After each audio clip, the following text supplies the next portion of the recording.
me to not be able to start my bike because of radio interference.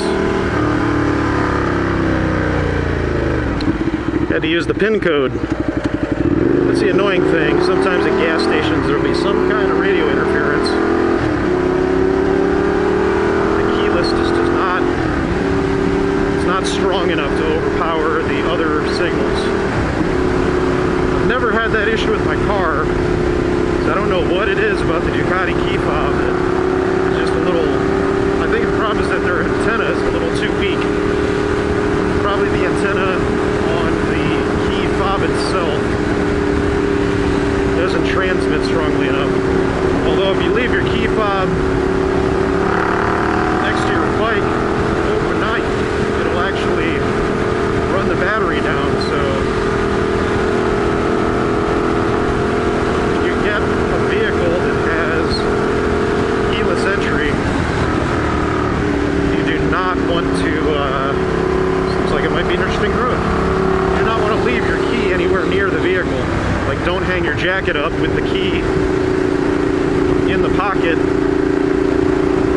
right next to the bike. Same thing with car keys. You don't want to leave your car keys within, I don't know, 5 or 10 feet of the car. At least with the BRZ, when I walk up to it, if I'm within, say, 6 feet of the door, it'll turn the dome light on, and it'll gradually drain the battery. I had my car die over the winter because I walked by it so many times with it covered up and parked in front of the garage. And I didn't have a battery charger or anything hooked up to it.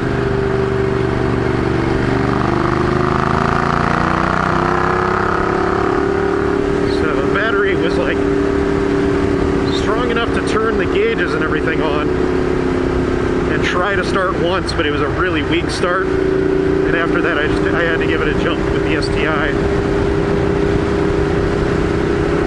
Be careful about keyless entry.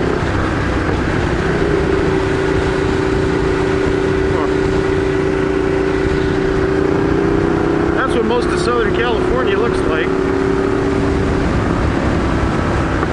Valley with mountains ringing the outside of it, and then just gobs and gobs of ticky-tacky weed-style homes. Most of them look kind of the same stucco siding with tile roofs. It's a little bouncy. Then you got the rich people that build their homes up on top of hills.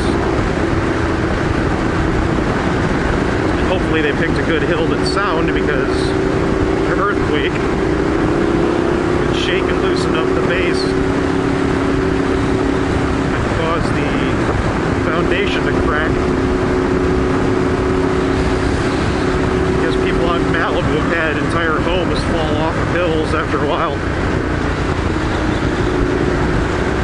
Is it a water treatment plant?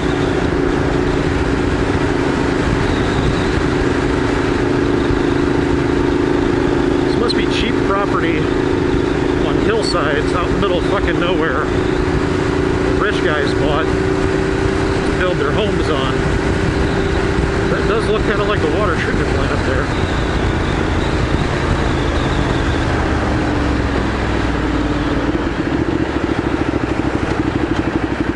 Ah, I see, it's a farm.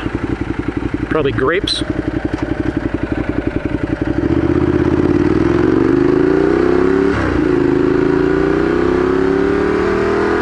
Their water storage tanks for their irrigation.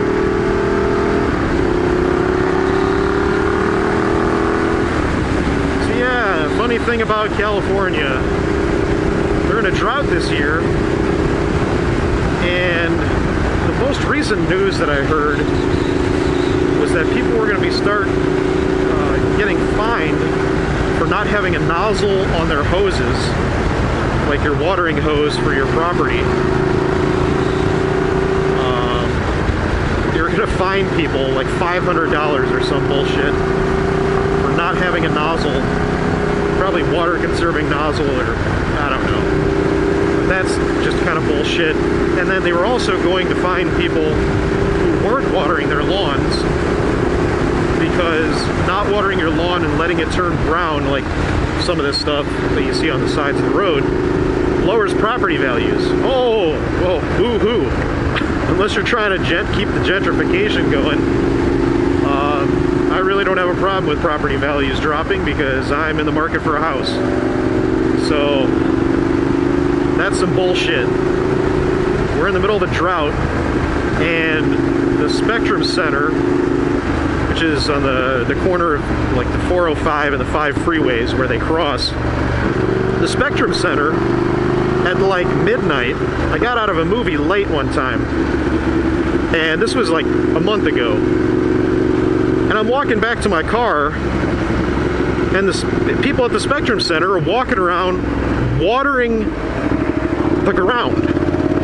Now, mind you, this is like concrete. They're literally walking around with pressure sprayers, just spraying the concrete down. It gets dusty out here, but unless they're reclaiming all of that and it's not evaporating, that seems like a goddamn waste of water in a drought. So I'd really like to know what their reasoning is behind doing shit like spraying down sidewalks and putting so many plants in apartment complexes that require constant watering several times a day. Like my apartment complex waters, I think at 11 o'clock at night, pretty much every night, and they kick on in the morning, and I'm sure they probably kick on in the afternoon too. So you got this water that sprays, of course, right next to where you're parking. So if you park nose in, your hood gets covered with water spots all over the place. It looks like shit, because the dust in the air, of course, sticks anywhere you get wet. If you park tail in, the entire back, say, quarter to a third of your car is covered with water spots and looks like shit too.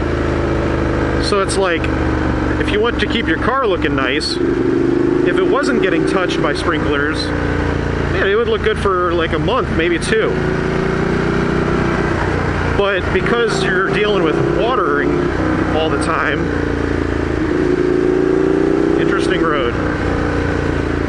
So because you're dealing with watering all the time, your car gets filthy, and I keep some McGuire's waterless car detailer.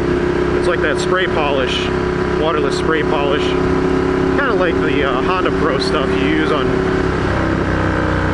wipe down bike plastics, your screen on your helmet. So I keep a bottle of that with some microfiber cloths in the trunk of my car. So after a couple of weeks, when it is just completely filthy and looks horrible, I'll just spritz the car down, do a gentle wipe, and it looks like new again. Got a shitload of little pits forming in the front though, little rocks and crap on the freeway, so at some point I need to look up to see how much it would cost to get the clear smoothed out. Sandy road. Ugh. Need to be careful. I think I'm going to switch to urban mode just to soften everything up. Really hate to slide out. Lose the front. Not really on the brakes too much. Probably trail brake a little bit.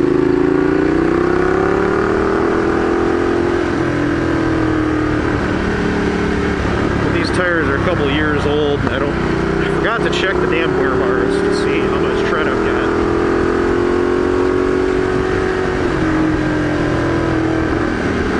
They feel somewhat sticky, but I think they're getting a heat cycle.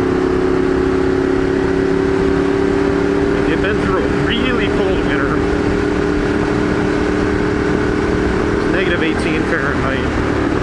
It's been through some hot summers that got up around 100 degrees. Plus I've been hitting canyon roads since I moved back. I have no idea what the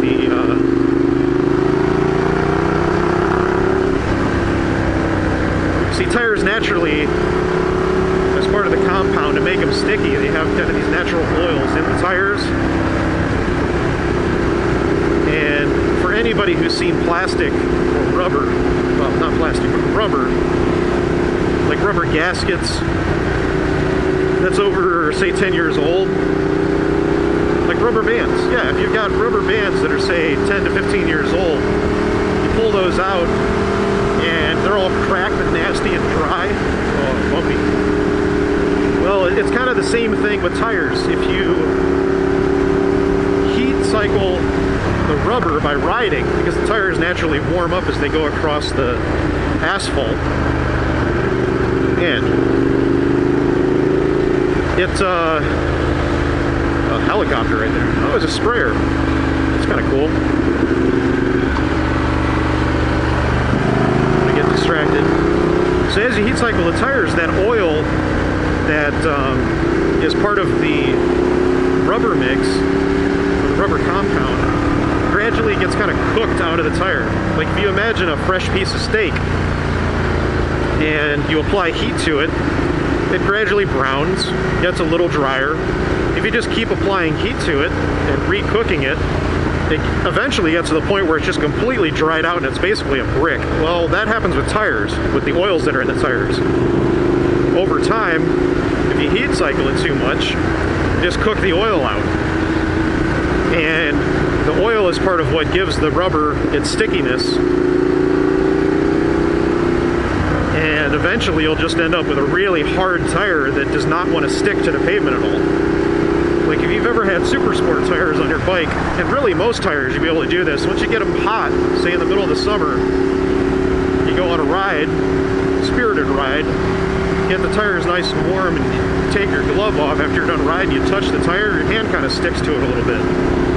Well, race tires, if you do that, your hand will like stick to it. And you almost have to like peel your hand off. So you have to be especially careful with this with race tires, because at the speed you're going, you need that stickiness. You want the tires to be just grabbing onto the road for dear life as you're hauling ass around a corner at say 100, 120, or leaned over completely. You have this like 2-inch wide contact patch that's trying to hold you on the road at 50 miles per hour completely leaned over. So I hope that wasn't like information overload and repeating the same shit over and over again, but I know people who've heat cycled their tires and then gone for a canyon ride down in say Kentucky and Deals Gap, and they end up just completely losing and sliding out because their tires were just completely dried out. They didn't realize it. The tire tread looks fine. By all accounts, just looking at the tires, you'd think that you've got plenty of tire to go, but it just does not grip. So, FYI, be careful about heat cycling.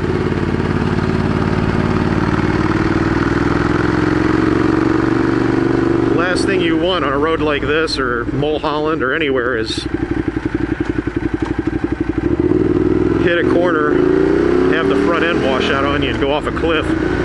So that's why I tend to stick to replacing my tires when I see the wear bars are down. There's a little nub, if you look in the tread of your tire, there's a little nub that comes up about, say, a third of the way up the tire tread. That's what you want to check for wear.